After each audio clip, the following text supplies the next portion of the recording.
Petrol की कीमत 300 से 310 रुपए हो जाएगी। हम तो बिजली जो है वो 16 रुपए छोड़कर गए थे, अगले महीने के अंदर फी यूनिट भी 40 रुपए का मिलेगा। गैस की कीमतों में 400% इजाफा होगा। लेकिन अगर आप अवामी 300-400 अरब रुपए की इस मुल्क में चोरी हो जाती है। वापदा जो 100 रुपए का बिल भेजता है उसकी वसूली सिर्फ 90 रुपए की होती है। तो उन सब का बोझ जो है वो आपके और मेरे ऊपर पड़ता है। ना तो पिछली हुकूमत ने कुछ इकदाम उठाए कि चोरी को किस तरह कम किया जाए, वसूली को किस तरह बढ़ाया जाए। इन दोस्तों मैं महेंद्र शर्मा स्वागत करता हूं वन वर्ल्ड हिंदी में आपका। उम्मीद करता हूं आप खुश और स्वस्थ है। दोस्तों आइए दिखाते हैं पाक मीडिया की एक और लेटेस्ट डिबेट, क्योंकि अभी हाल ही में पाकिस्तान में जो अब बिजली, पेट्रोल और गैस के रेट बढ़ने वाले हैं, उन रेटों का मेन कारण क्या है। आज ये विश्लेषण किया गया है पाकिस्तानी मीडिया ने कि कैसे अब पाकिस्तान में चोरी की वजह से बिजली के रेट 40 रुपए पर यूनिट तक बढ़ चुके हैं, जबकि अभी पाकिस्तान में जो पेट्रोल और डीजल के रेट है वो 350 के आसपास पहुंचने वाले हैं। तो क्या अब IMF ने अपनी शर्तें लागू करवा ली है? कहीं ना कहीं अब पाकिस्तान को जो अब तेल मिल रहा है, पेट्रोल तेल मिल रहा है, वो भी महंगा मिल रहा है और सस्ता ये बेच नहीं सकते पाकिस्तान में, क्योंकि इनकी हालत ऐसी है नहीं कि ये कुछ रिलीफ पाकिस्तान की आवाम को हुकूमत दे सके। दूसरी तरफ है IMF, जिसने बिल्कुल मना कर दिया है कि कोई भी छूट अगर दोगे तो आप सिर्फ IMF के बिना इजाजत के कुछ भी परोसोगे नहीं। तो दोस्तों देखिए लेटेस्ट विश्लेषण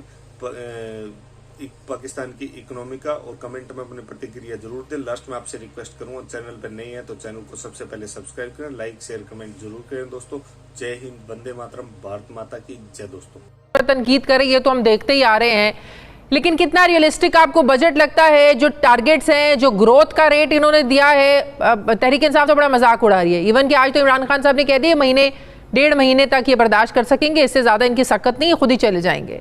कितना रियलिस्टिक लगता है आपको आवाम के लिए बजट? देखिए, जिस माहौल में ये बजट बनाया गया है वो बड़ा ही चैलेंजिंग माशी माहौल था। यानी कि साबिक हुकूमत जो है वो पाकिस्तान की तारीख का बुलंद तरीन बजटरी खसारा छोड़ के जा रही है।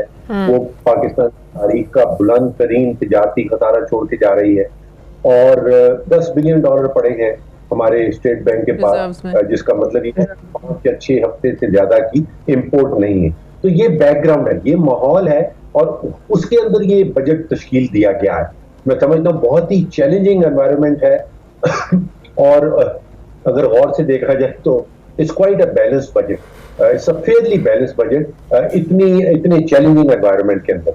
आपने 2-3 टारगेट्स का जिक्र किया, अहदाफ का जिक्र किया, वो बिल्कुल ठीक कह रहे हैं आप कि जो GDP का हदफ रखा गया है 5% का, वो शायद वहां तक नहीं पहुंच पाएगा, और उसकी वजूहात ये हैं कि इंटरेस्ट रेट बड़ी तेजी से बढ़ रहा है, मईशत का जो पहिया है उसकी रफ्तार स्लो डाउन हो रही है, तो GDP ग्रोथ जो है वो 5% तक शायद नहीं पहुंच पाएगी।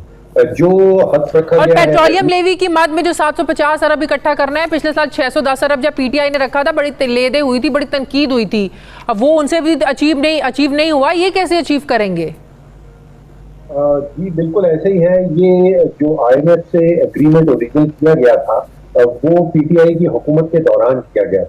जिस 610 अरब का आपने जिक्र किया, ये पिछले साल जून में शौकत तरीन साहब ने जो बजट दिया था उसमें ये कहा गया था कि हम 610 अरब रुपया इकट्ठा करेंगे, और उस वक्त ये बन रहा था तकरीबन 30 रुपए फी लीटर पेट्रोल और डीजल के ऊपर।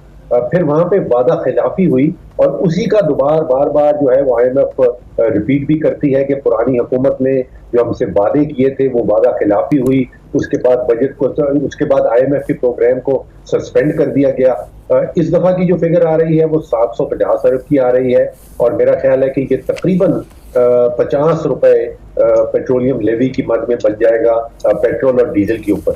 ये कहा यह जा रहा है कि ये धीरे धीरे अप्लाई किया जाएगा पेट्रोलियम प्रोडक्ट्स की। तो इसका मतलब पेट्रोल तो और बढ़ जाएगा। आज शौकत तरीन साहब ने, उमर अयूब साहब ने, मुजम्मिल असलम साहब ने प्रेस कॉन्फ्रेंस करी, उन्होंने कहा कि पेट्रोल की कीमत 300 से 310 रुपए हो जाएगी।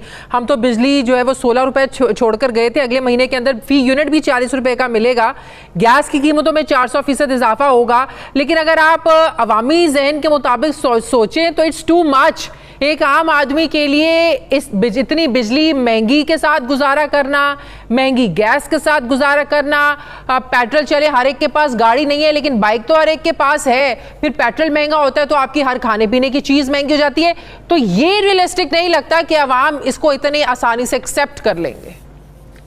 देखिए 193 मेंबर कंट्रीज हैं यूनाइटेड नेशंस की इस वक्त, और उनमें से सिर्फ एक मुल्क ऐसा है जो महंगा पेट्रोल और डीजल खरीद रहा है आलमी मंडी से और अपने मुल्क के अंदर सस्ता बेच रहा है।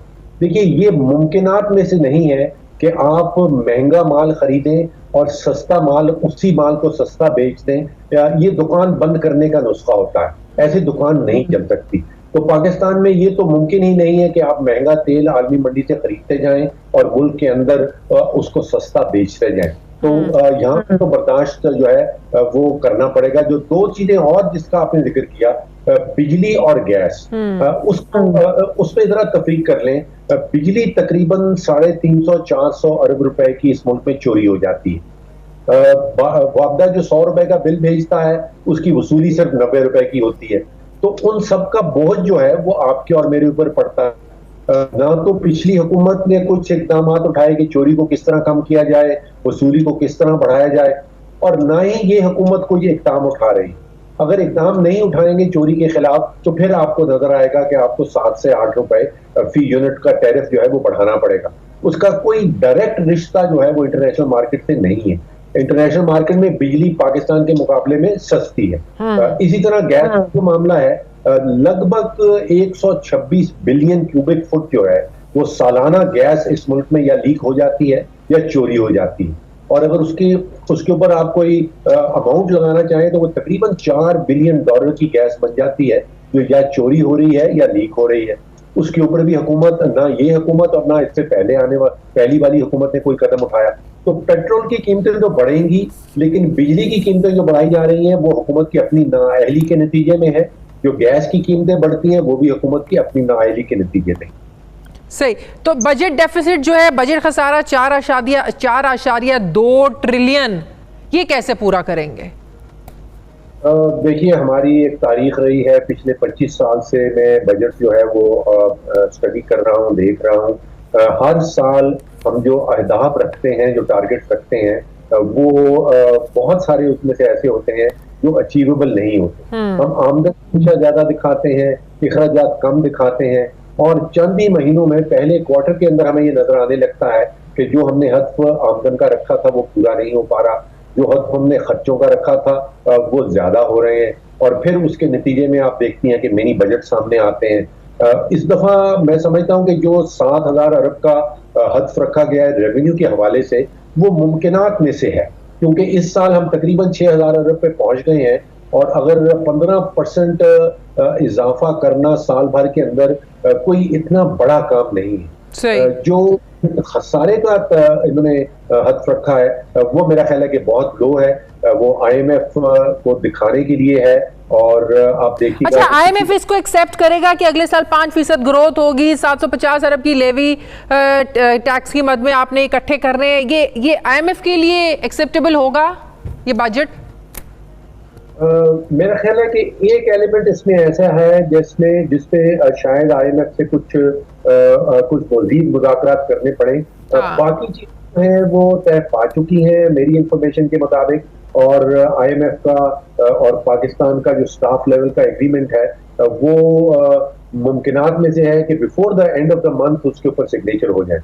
जो एक एलिमेंट है वो पर्सनल इनकम टैक्स का आता है, इस हुकूमत में जो पर्सनल इनकम टैक्स में तकरीबन 45 अरब रुपए की छूट दे दी है इस बजट के नतीजे में, वो शायद IMF को एक्सेप्टेबल ना हो, और उसके ऊपर शायद IMF कोई बात करना चाहे। लेकिन जो पॉजिटिविटी नजर आती है कि बजट गुजर गया है, 15 या 16 तारीख को FATF का सेशन सामने आ रहा है, और मेरी मालूमात ये है कि तकरीबन 90 से 95% जो शराइत रखी गई थी FATF ने वो हमने पूरी कर दी हैं। तो लगता ऐसे है कि ग्रे लिस्ट से हमें निकाल दिया जाएगा। उसके बाद फिर वक्त आ जाएगा IMF के स्टाफ लेवल का अग्रीमेंट, मेरा ख्याल है कि वो भी हो जाएगा, और उसके बाद फिर वो जो दोस्त ममालिक की तरफ से जो इमदादी पैकेज है वो नजर आने